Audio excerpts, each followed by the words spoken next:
이 시는 1절부터 12절까지는 우리가 주어가 되어서 이스라엘 공동체를 비롯하여 인간 전체에게 찬양을 권고하는 내용입니다. 우리가 부른 21장 찬송 다 찬양하여라. 저도 제 목소리가 이렇게 된 걸 여러분에게 처음 입을 떼며 알았어요. 제가 어젯밤만 해도 안 그랬잖아요, 그렇죠? 근데 지금 코맹맹이 소리가 나는데 어제 제가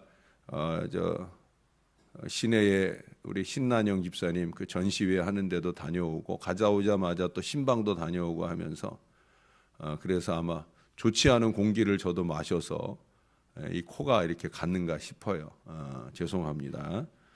그래서 21장 찬양처럼 다 찬양하여라. 이 찬양을 권고하는 내용이에요.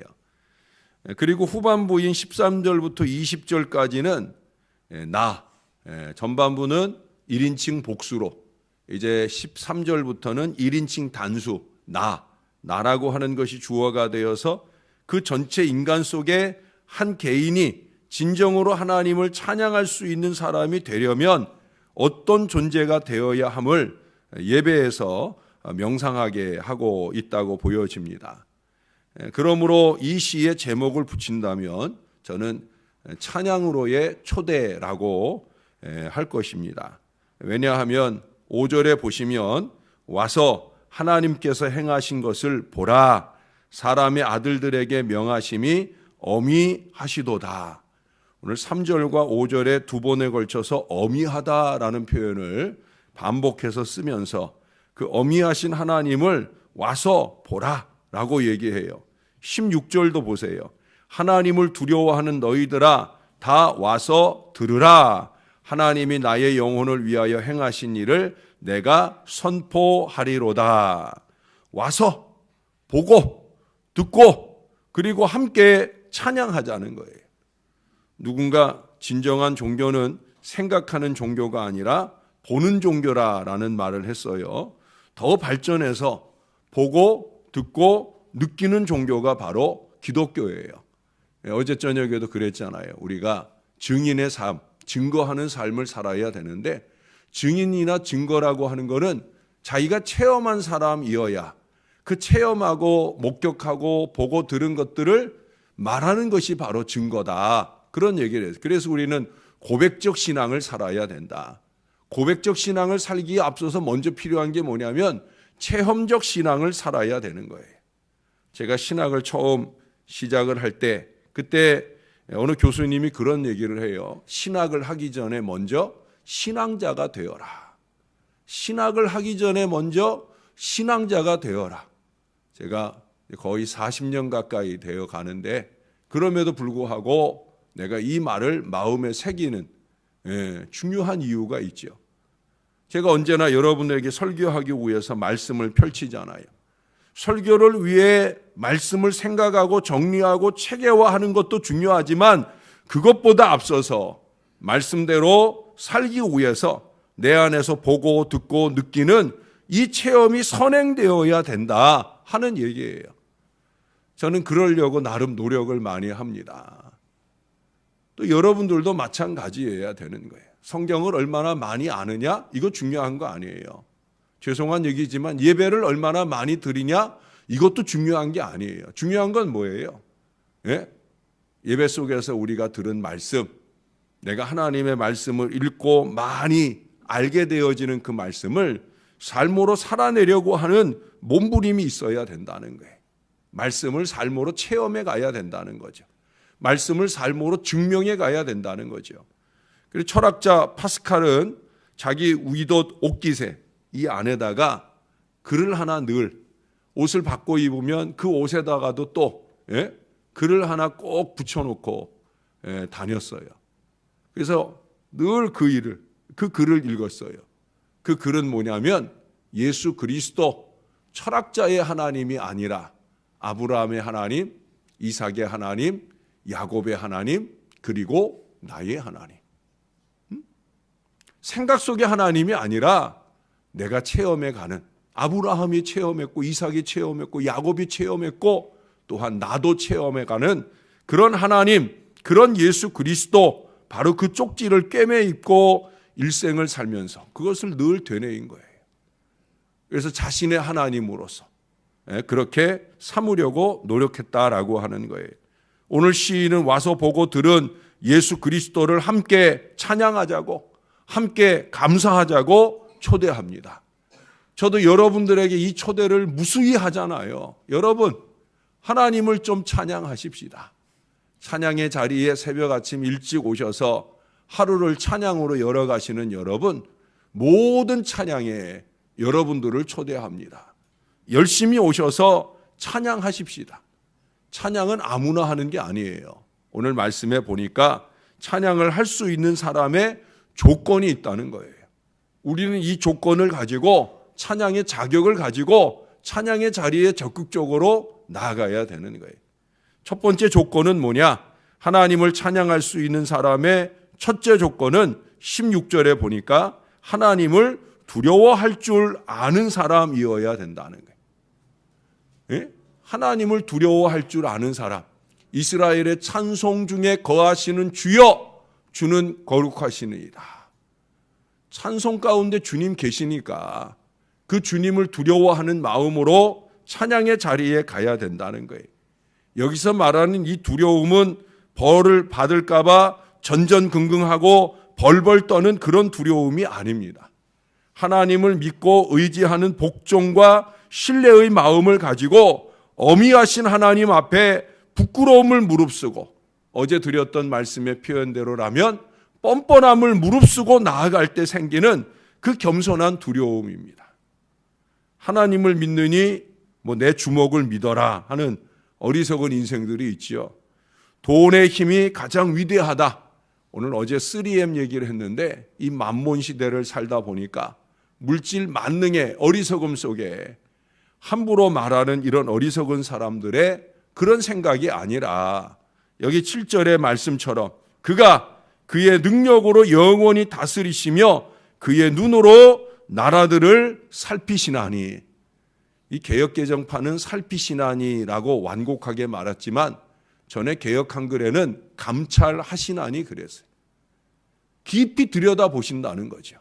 그러니 그 하나님 앞에, 그 다음 뭐라고 그래요? 그 하나님 앞에 스스로 높이지 않고 그 하나님 앞에 순종을 고백할 수 있는 바로 그런 겸손한 두려움을 말하는 거예요.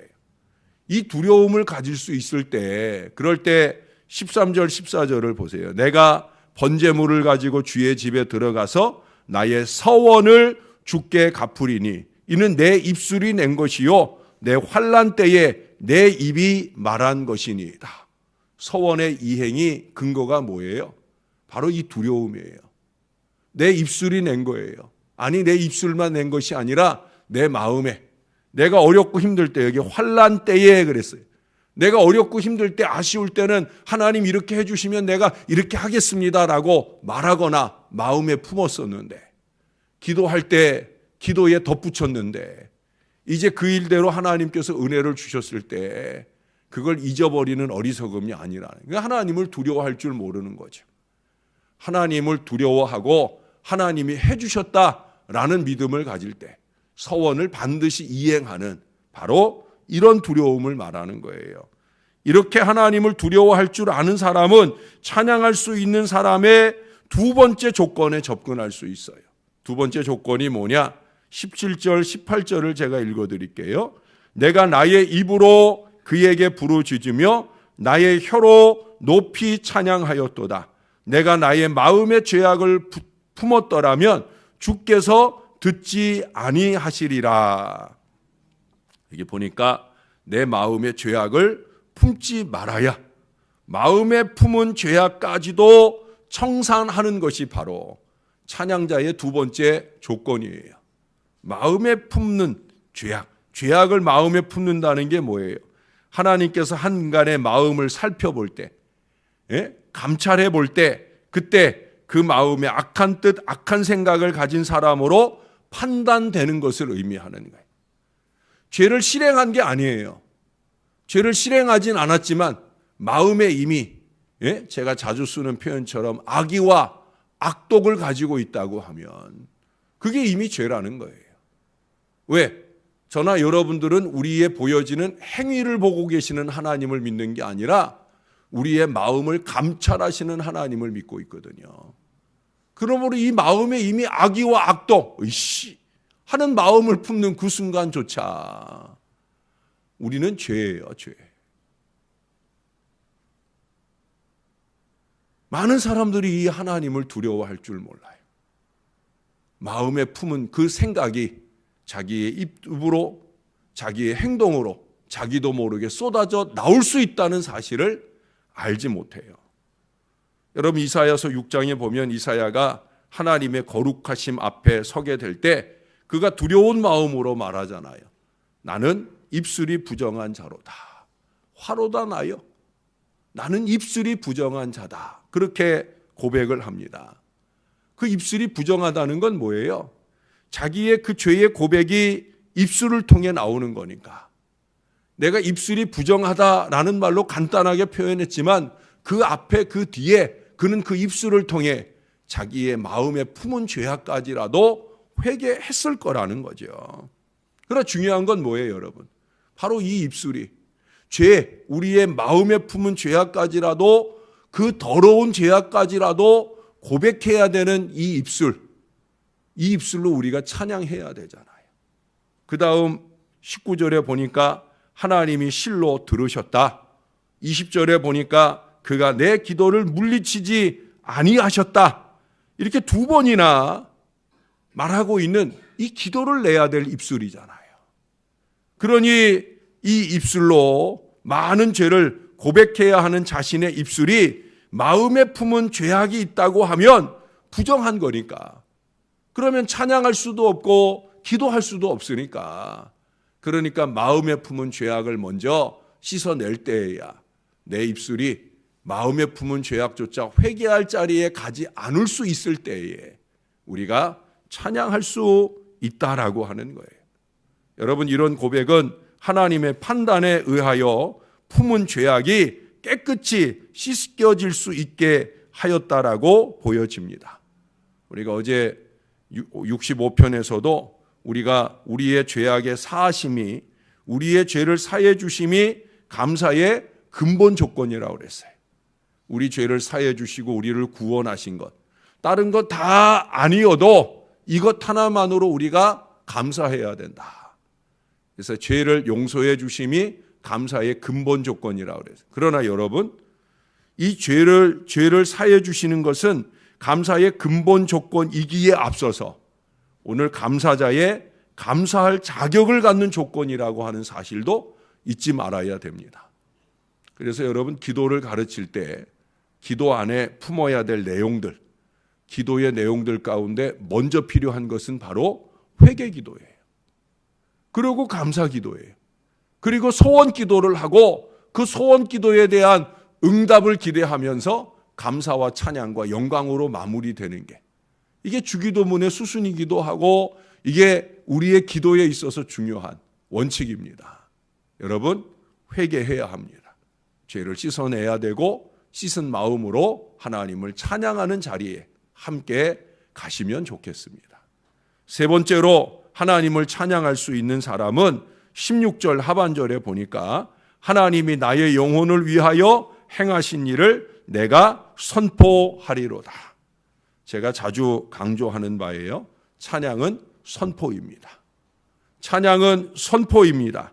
그러므로 1절에서처럼 온 땅이여 하나님께 즐거운 소리를 낼지어다. 8절에서처럼 만민들아 우리 하나님을 송축하며 그의 찬양 소리를 들리게 할지어다. 온 땅과 만민에게 나의 신앙의 개인적인 체험을 나누고 함께 찬양할 수 있도록 선포되어져야, 어제 저녁 말씀대로 보면 고백되어져야 되는 거예요. 내가 구원받음에 대한 확신을 가지고 고백하고 이 구원을 너희들도 예수 믿으면 받을 수 있다라고 선포해야 되는 거예요. 내가 하나님께 부르짖었더니 하나님이 나를 모든 환난에서 건져주셨다. 그러니 그 하나님을 선포하면서 그 하나님을 영화롭게 해야 된다. 이게 시편 50편 15절에 강조해 주는 말씀이라고 말씀을 드렸잖아요. 선포해야 됩니다.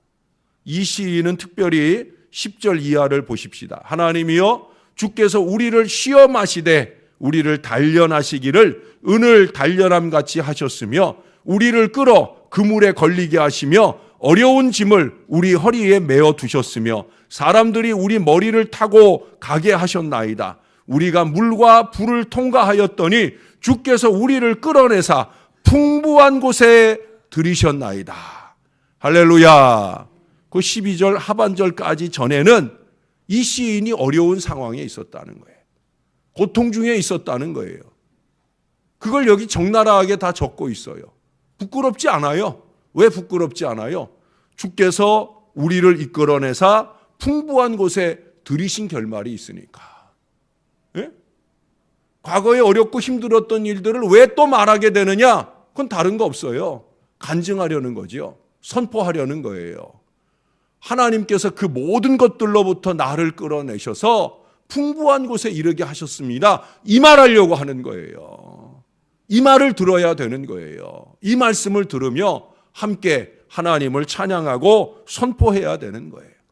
마치 욥이 그가 나를 단련하신 후에는 내가 순금같이 되어 나오리라 하는 고백을 연상하게 하는 구절이 제가 읽어드린 10절에서 12절까지나 거기 10절에도 우리를 단련하사 단련하시기를 은을 단련함 같이 그렇게 표현할 정도로 아마 이 시인이 달달 볶였는 모양이에요. 참 많은 어려움을 겪었던 모양이에요.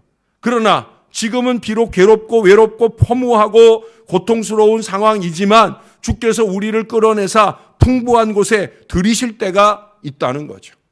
어제 말씀대로 보면 우리가 건기에 어려움을 겪고 있다 할지라도 주께서 반드시 우리를 우기의 행복으로 이끌어 주신다. 믿습니까? 믿을 뿐만 아니라 체험하시기를 주의 이름으로 축원합니다. 체험할 뿐만 아니라 그 체험하신 주님을 선포하는 하나님의 사람들 되시기를 주님의 이름으로 축원합니다. 여러분, 만족과 행복은 모든 조건이 다 갖추어져서 되는 게 아니에요. 만족과 행복에 이를 수 있는 가장 좋은 비결이 뭔지 아십니까? 범사에 감사하는 거예요. 범사에 감사하면 쉬지 않고 기도하면 항상 기뻐할 수 있는 거예요. 예? 그게 만족과 행복이에요. 그래서 이 세 가지는 묶어 있는 거잖아요. 너희를 향하신 하나님의 뜻이라고 말씀하시면서 이 세 가지를 묶어 말씀하셨어요. 범사에 감사하고 찬양하는 믿음으로 살아가면 그러면 우리가 항상 기뻐할 이 행복한 은혜가 넘치게 되어지는 거예요. 이전에 내 영혼에게 행하신 하나님의 위대하신 역사는 우리의 입술을 통해 이처럼 선포되어져야 하며 하나님은 우리의 선포를 통해 영광을 받으실 뿐만 아니라 더욱더 풍부한 곳으로 우리를 이끌어 들이시게 될 것입니다. 여러분, 그 앞에 시편 44편 8절에 보면 너희가 종일 우리가 종일 하나님을 자랑하였나이다. 우리는 하나님의 이름을 영원히 감사하리이다. 날마다 순간마다 하나님을 찬양하고 감사하는 게 저와 여러분의 삶이어야 합니다. 제가 시를 하나 준비해 왔어요. 송명이라고 하는 시인을 여러분 아시죠? 이분은 태어날 때부터 뇌성마비 환자로 태어나서 몸이 뒤틀려 있어요. 예? 어제 거기 우리 신난영 집사님 거기 전시회 가니까 이번 전시회가 그 상록수라고 하는 장애우들이 모여서 그렇게 그림을 배우고 그림을 그리는 그런 기관인 것 같아요. 거기서 이제 이번 전시회를 단체전으로 개최를 했는데 가서 배우니까 거의 장애우들이 거의가 아니라 다 장애우들이 그린 그림이에요. 우리 신난영 집사님도 몸이 많이 불편하시잖아요. 그 불편한 가운데 여러분 그 세밀한 그림들을 그려내신 거예요. 예. 근데 여기 송명희 시인은 이 뇌성마비 환자로 그 뒤틀린 육신의 인생을 살지만 그 영혼은 하나님을 향하여 있어서 주옥 같은 많은 찬양시를 적어 주었어요. 하나님 때문에라고 하는 시가 있어요. 하나님 때문에 눈물을 흘릴 수 있고 하나님 때문에 고통을 알 수 있으며 하나님 때문에 슬픔을 느낄 수 있었습니다. 이와 같이 하나님 때문에 웃음을 지을 수 있고 하나님 때문에 소망을 기다리며 하나님 때문에 기쁨을 배웠습니다. 이러므로 하나님 때문에 하나님을 만났고 하나님 때문에 기도할 수 있으며 하나님 때문에 모든 것을 경험하게 되었습니다. 할렐루야. 하나님 때문이에요. 크고 작은 고통과 어려움을 겪게 되는 순간이 있다고 해도 그것이 내 이기와 욕심 때문에 겪는 것이 아니라 하나님 때문에 겪을 수 있는 그런 건전한 신앙의 삶을 살아야 할 것이고 결국 그 하나님 때문에 나를 풍부로 이끄시는 그 놀라운 하나님의 은혜를 우리가 찾아갈 수 있는 줄로 믿습니다. 그래서 20절은 말씀합니다. 하나님을 찬송하리로다. 그가 내 기도를 물리치지 아니하시고 그의 인자하심을 내게서 거두지도 아니하셨도다. 사랑하는 여러분, 찬양하십시다. 감사하십시다. 선포하십시다. 하나님께서 우리의 기도를 들으시고 쉴만한 물과 푸른 초장에 우기의 넉넉함으로 우리를 이끌어 주시는 놀라운 은혜가 우리 앞에 다가올 거예요. 저와 여러분이 이 은혜의 풍부함을 마음껏 누리시는 찬양의 백성 꼭 되어 주시기를 우리의 구주 예수님의 이름으로 간절히 축원합니다. 기도하겠습니다. 아버지, 감사합니다. 부족한 종들의 새벽을 깨워주시고 이 새벽 아침의 첫 시작을 하나님 찬양하며 시작하게 해주시니 감사합니다. 찬양으로 시작했사오니 오늘 하루 동안 많이 찬양하고 많이 감사하며 사는 저와 이 모든 자녀들 되게 하여 주옵소서. 하나님, 우리의 마음에 순간순간 품게 되는 사단이 넣어준 악의와 악독을 물리쳐 주시옵소서. 우리의 마음으로부터 먼저 파수꾼을 세워주셔서 악의와 악독이 쏟아져 나오는 어리석은 입술이 되지 않도록 또한 입술에 파수꾼을 세워주옵소서. 우리의 입술에서 나오는 언어는 감사가 되게 하시고 찬양이 되게 하시고 선포가 되게 하셔서 하나님, 우리를 통해 많은 사람들이 예수님 찬양하는 은혜의 자리로 이끌림 받을 수 있도록 역사해 주옵소서. 다른 사람 찬양하러 가야 하는데 쓸데없는 말하고 발목 붙잡는 인생이 되지 말게 하시고 찬양으로 이끌어갈 수 있는 건강한 신앙의 삶을 날마다 살아갈 수 있도록 은혜를 베풀어 주옵소서. 우리의 기도를 들어주시고 물리치지 아니하시는 그 하나님께 감격하면서 날마다 찬양의 인생을 거룩하게 살게 도와주시고 주님 바라고 소원하오니 혹시 육신적인 질병으로 환난 중에 있습니까? 물질의 곤란으로 건기 가운데 있습니까? 우리 하나님이 꼭 붙들어 주셔서 오 아버지 하나님, 풍부한 은총의 자리로 인도하여 주옵소서. 건강하게 살게 하시고 풍성하게 살게 하시고 그러나 그 모든 것들이 내게 없다 할지라도 하나님 때문에 감사하며 행복하게 살 줄 아는 믿음의 크리스찬, 믿음의 그리스도인들 다 되도록 저와 이 모든 자녀들을 붙들어 주옵소서. 우리도 오늘 시인처럼 우리 하나님 더 많이 찬양하고 선포하고 증거하고 고백하는 능력 있는 그리스도인의 인생을 살아가도록 우리를 도와주시옵소서. 감사합니다. 찬양합니다. 예수님의 이름으로 기도합니다. 아멘.